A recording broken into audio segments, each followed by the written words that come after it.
Can we go and look for them? Not until it's light. Let me go as soon as the storm's over. Ian, you'd miss them in the dark. You must wait till it's light.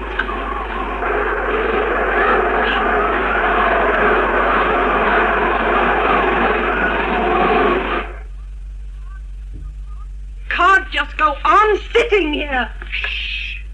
Doctor's still asleep. You don't want him to know about the girls. Barbara, I give you my word that until we find the girls, we will not leave this place. Susan!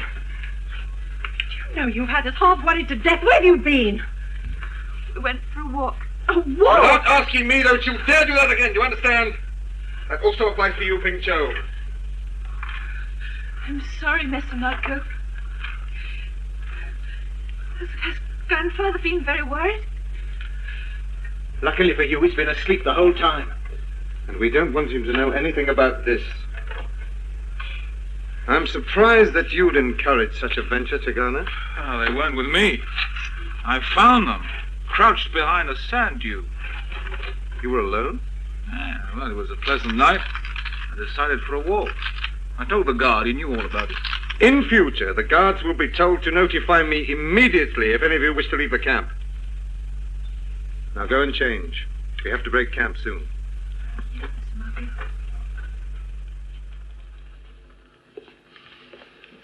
This has been a terrible experience for us all, Marco. Couldn't we spend one more night here? I'm sorry, Miss Wright. Well, surely one day can't make all that much difference. One day without progress is one day's water wasted. And in the Gobi Desert, that could mean the difference between life and death.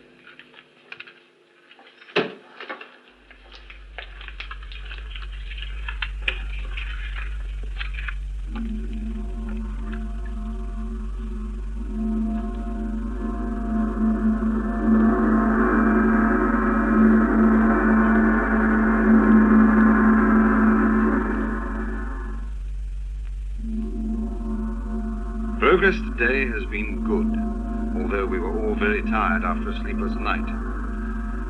How can I ever repay Tagana for saving Ping Cho and Susan?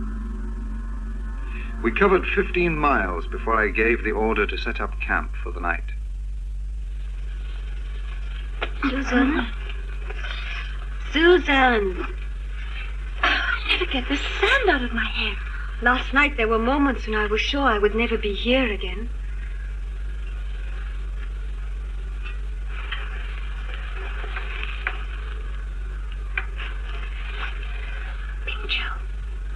Did you believe Tagana last night when he told Mr. Marco about going for a walk? Why not? Well, I don't think Tagana's the kind of man who goes for a walk just because it's a nice night. I think he goes because he has a reason to go. Susan, why would he lie to Mr. Marco? I don't know. He's an important man, the special emissary of a great Mongol leader who has been at war with Kublai Khan.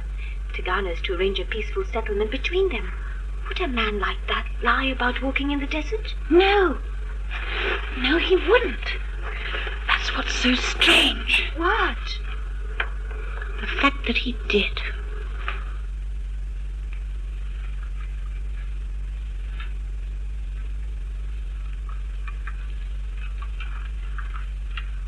What is that you do? I keep a journal Why? because it interests me.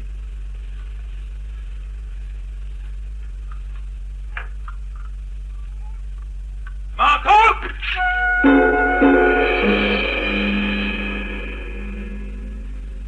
That's excellent. Excellent. But it's better a man keeps the blade of his sword clean and its edge sharp. You continue your writing, Marco. I'll see to the horses tonight. I'll give the guard his instructions. No. Send him to me. Please.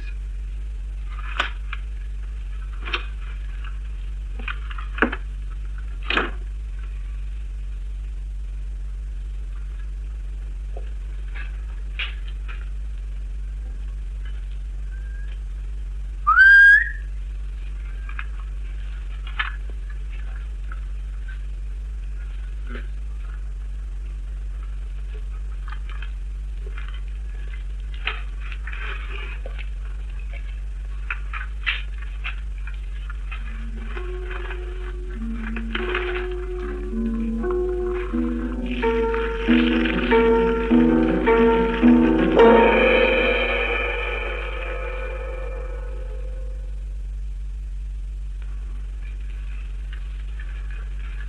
of them, Marco?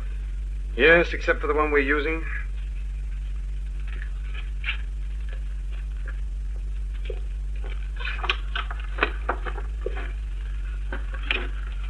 How much is there left? Without rationing, enough for today. And with rationing, how long will it last? 3-4 days. Is it enough to get us back to Lop? If we're very careful with it, yes. But who could have done it? Bandits, Ian. Bandits? In the desert? Yes, this has happened before, though not to me. The bandits follow a caravan out into the desert. Then one night this happens. The caravan is forced to turn back. Then when everyone is weak through lack of water, the bandits attack. So if we turn back, we're bound to be attacked. Yes. Then we shall fight. There must be somewhere else we can go to. The nearest is a small oasis, but that's 1 week's journey north from here. Marco, if we pressed really hard, walked day and night, how long would it take us? 5, possibly 6 days. As long as that. Yes, and with the water rationed, we'd be growing weaker all the time. There is another danger, Ian. Bandits always camp near an oasis. Well, then we must go back to Lop. But they're bound to be waiting for us there. Now we must go north and take a chance. Yes, what Ian says makes sense. We go to the oasis. We shall all die of thirst. I will not go. Then what will you do? Return to Lop. I'm not afraid of any bandits. Just give me my shell. No, Tagana. You refuse the warlord Tagana? I am commander of this caravan, and I am responsible to Kublai Khan for your safety. We go north together.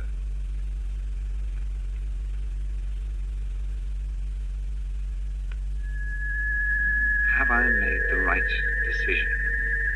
Each day our progress towards the oasis becomes less. On the first day we covered 20 miles. On the second, 15. The third, 10. The fourth day's total was 8. Now on the 5th day we have traveled only 2 miles before the heat of the sun has forced us to stop. We are nearly exhausted, and our situation is perilous.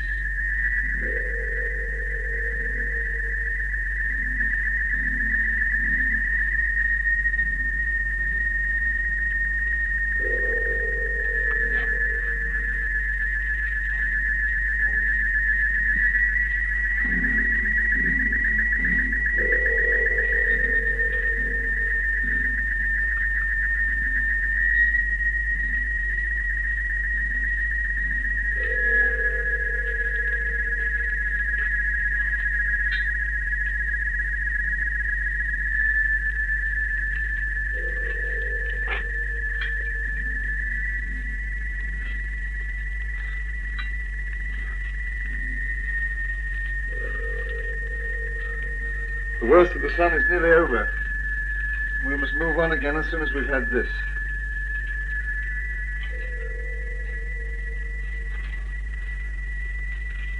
The bearers had their ration.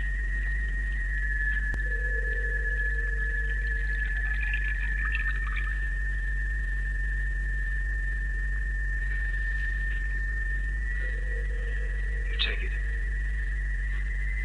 We'll share. Marco, is this all we're going to get until tonight? Until we reach the oasis, Doctor, yes. There's no more? How much further? I cannot say. I will go to the oasis and bring back water.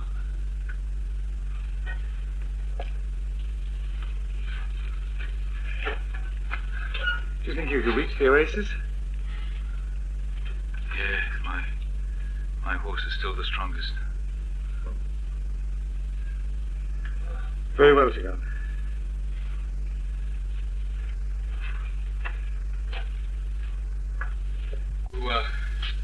Wait for me here.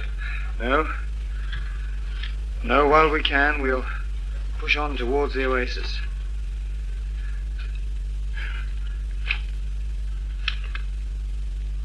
Right. Tagana.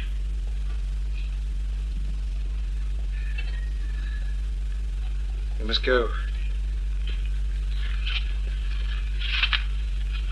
Oh, grandfather!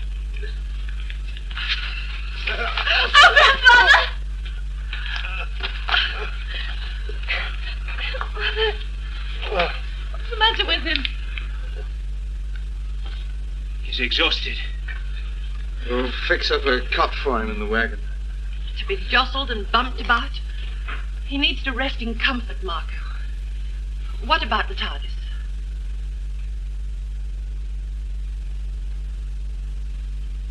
He'd be more comfortable, Marco. Please, Mr. Marco. Very well. The doctor can travel in his own caravan. Susan, you can go with him. But you, Barbara, and you, Ian, must remain with me. Thank you. Marco. Without water, the doctor isn't going to last 24 hours.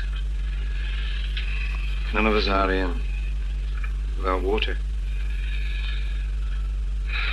Our fate rests with Tagana.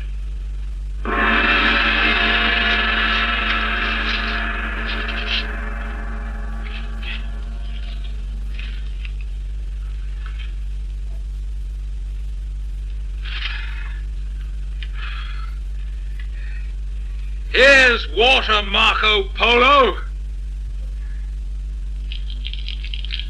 Come for it.